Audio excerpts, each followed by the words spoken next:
Bismillah. Ustaz, saya anak yang lama dalam menghafal, namun ingin sekali belajar. Pada saat saya dengar beasiswa, Ustaz, itu saya insecure. Insecure, bahasa apa insecure? Karena itu untuk hafid. Sedangkan saya seorang pendosa yang ingin sekali belajar. Apakah saya bisa mendapatkan beasiswa itu? Bisa. Kan Anda sudah jawab, tinggal belajar. Begini. Pertama, Quran surah kedua Al-Baqarah ayat 31. Wa 'allama Adama al-asma'a kullaha. Hal yang Allah anugerahkan pertama kali pada manusia saat tercipta itu ilmu, pengetahuan. Manusia pertama Adam alaihissalam saat tercipta oleh Allah diberikannya bukan harta, bukan kedudukan, tapi ilmu. Tapi karena Adam itu alaihissalam beliau nabi, walaupun manusia. Ciri nabi itu gampang, di Quran ditemukan kalimat istafa, istafa, istafa, itu umumnya manusia terpilih. Quran surah ke-3 Ali Imran ayat 33. Inna Allah astafa Adam wa Nuha wa ala Ibrahim wa ala Imran 'alal 'alamin. Punya keutamaan. Imma nanti nabi atau imma rasul atau orang-orang soleh yang terpilih. Adam nabi, Adam manusia. Kita bukan nabi, kita manusia. Maka apa bedanya? Semua nabi ilmunya langsung diajarkan oleh Allah. Semua nabi. Karena punya tugas. Ya, tugasnya mengajar untuk orang terdekat, apalagi jadi rasul. Kalau rasul mengajar umat, pasti diajarkan Allah. Nabi Muhammad SAW nggak pernah belajar, nggak punya guru, nggak pernah sekolah. Yang mengajar siapa? Allah. Kata Nabi, "Addabani Rabbi fa ahsana ta'dibi. Iqra bismi rabbikal ladzi khalaq." Bismi rabbik, Allah yang ngajar.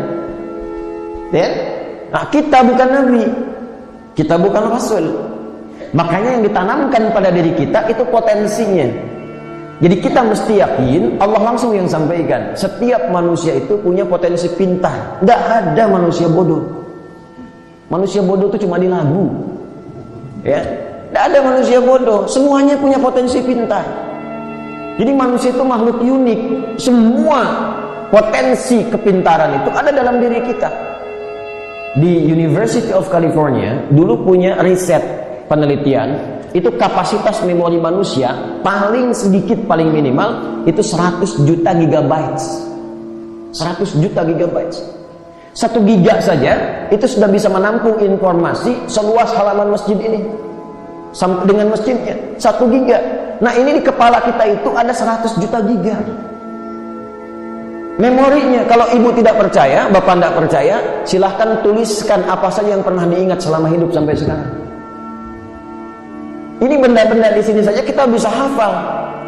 Kalau nggak luas kapasitas ingatannya, memorinya nggak mungkin bisa masuk. Kita itu makhluk pintar. Dididik apa saja bisa. Nggak percaya silahkan. Bapak kumpulkan ya dengan orang Afrika, sebulan pulang bisa bahasa Afrika.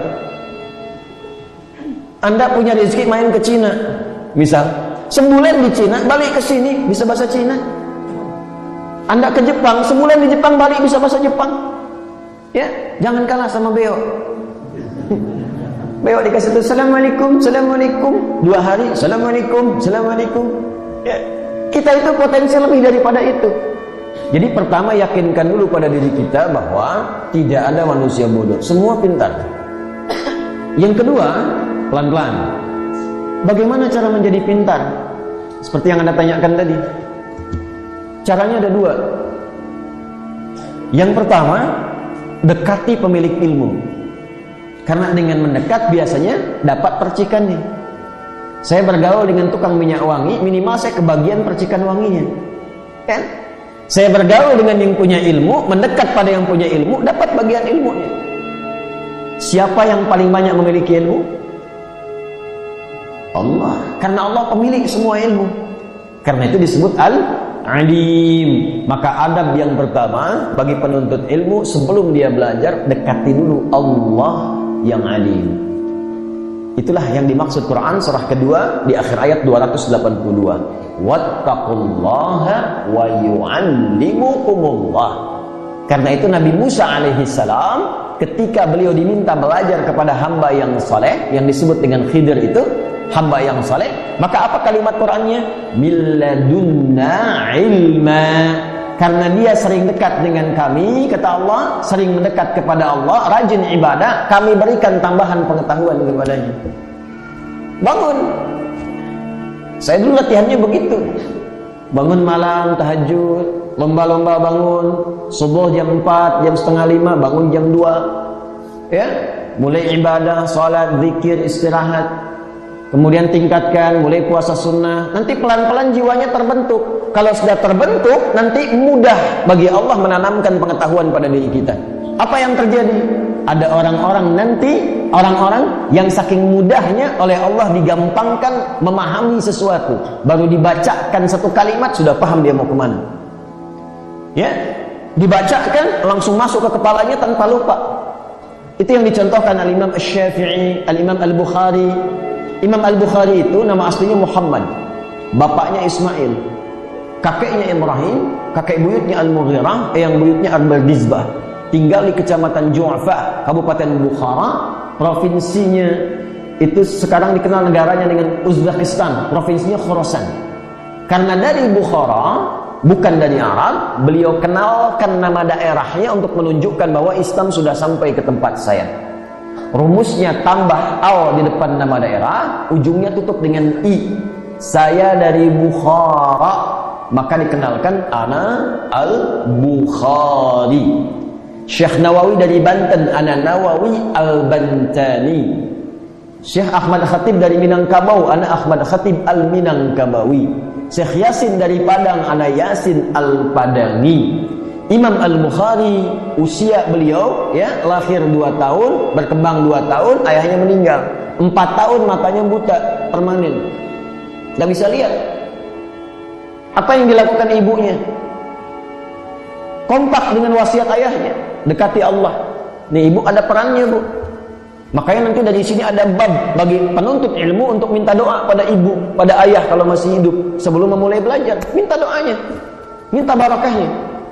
Ya, maka ibunya tuh rajin mendekat kepada Allah, punya mihrab, sajadah khusus untuk memohon. Apa hasilnya? Maka diganti oleh Allah penglihatan yang tak mampu melihat dengan mata itu dengan mata hati yang sangat tajam. Dibacakan sekali langsung hafal. Ya, langsung hafal. Maka usia 4 tahun beliau dibawa ya oleh ibunya untuk belajar, namanya di tempat kutab. Kutab itu tempat belajar dasar dulu. Diiringi asisten, datang ke tempat hafalan Quran. Begitu belajar, syekhnya membacakan surat Qaf yang dibacakan. Beliau terkecil, paling kecil waktu itu, yang lain sudah ada yang dewasa. Begitu selesai dibacakan, syekhnya menguji, cuma tanya, man hafidha, siapa yang sudah hafal? Al-Bukhari kecil tanpa melihat itu mengangkat tangannya mengatakan, hafidhtu syekh min dhahri qalbi. Syekh, saya sudah hafal di dalam kepala saya. Jadi hafalan itu ada 2, ada hafal dalam kepala, ada hafal di luar kepala. Nah, hafal di luar kepala itu belum hafal. Belum masuk. Masukkan dulu baru hafal. Maka syekhnya penasaran, diminta ke depan, diantar, dituntun. Dibacakan Iqra ya bunai. Begitu dibaca, bukan cuma hafal tapi makhrajnya, sifat hurufnya sempurna. Maka kata syekhnya, minal an tadrusul hadis. Mulai sekarang ananda belajar hadis. Karena Quran ada jaminan kemudahan, hadis tidak ada. Tapi beliau melihat potensinya tinggi, bakatnya alami, dan anugerah Allah tinggi, maka diminta untuk fokus kepada hadis beriringan dengan Quran. Maka pulang ke rumah ketemu ibunya, diceritakan, ummi kada kada wa kada. Bu, tadi saya di kutab begini, begini, begini. Uridul hadis, saya ingin belajar hadis.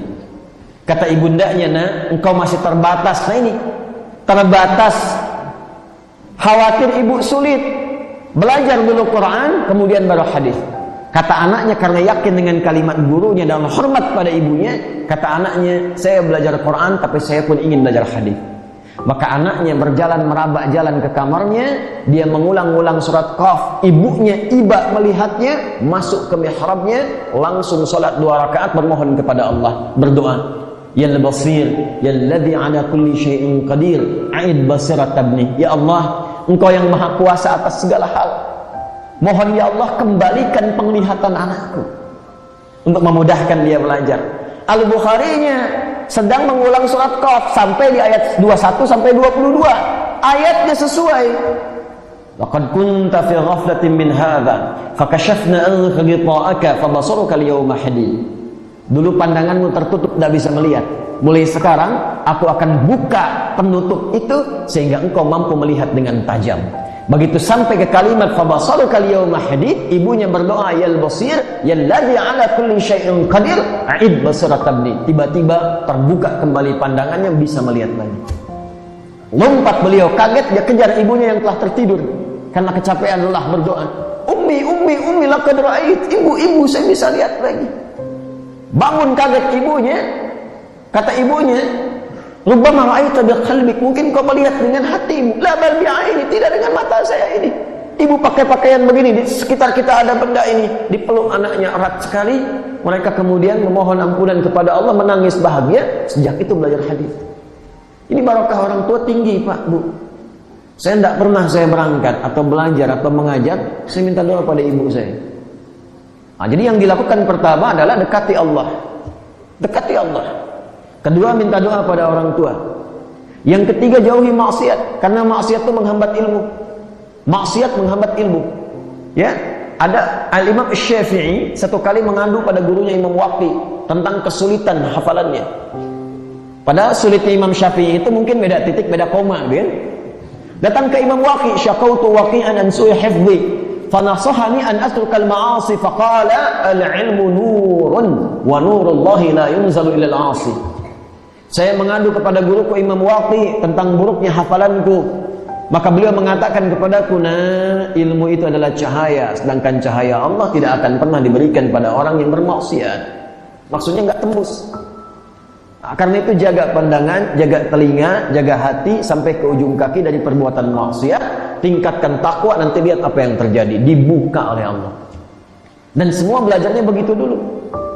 Dari orang tua perbaiki, anaknya dekati Allah, tingkatkan takwa, jauhi maksiat, baru belajar. Terjadilah percepatan dalam pembelajaran. Lakukan belajar karena Allah, maka Allah yang memberikan kesempurnaan pengetahuan kepada kita. Itu yang dimaksud surah 96 di ayat yang pertama. Iqra bismi rabbikal ladzi khalaq. Ya.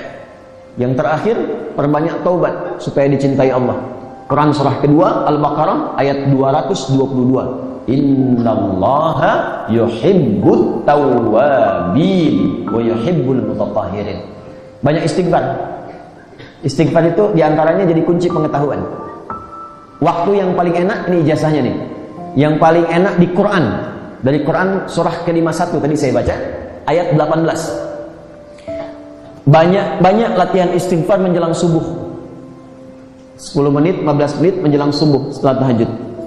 Astaghfirullahaladzim, astaghfirullahaladzim, astaghfirullahaladzim, astaghfirullahaladzim alladzi la ilaha illa huwal hayyul qayyum wa natubu ilaih. Banyak istighfar. Wa bil ashari hum yastaghfirun. Ada orang-orang yang berlatih istighfar, biasa istighfar menjelang fajar.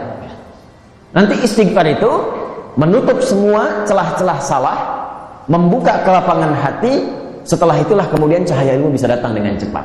Ya, wallahu ta'ala a'lam bis-shawab. Jadi silahkan belajar, silahkan diikuti apa yang tadi disarankan. Nanti kalau sudah matang, sudah baik dan harus optimis, ya silahkan ikut mendaftar dan insya Allah mudah-mudahan diberikan oleh Allah kemudahan dan kelancaran, ya. Ya.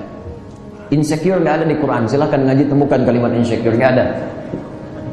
Karena nggak ada kalimat pesimis dalam Al-Quran. Semua optimis, ya. Baik.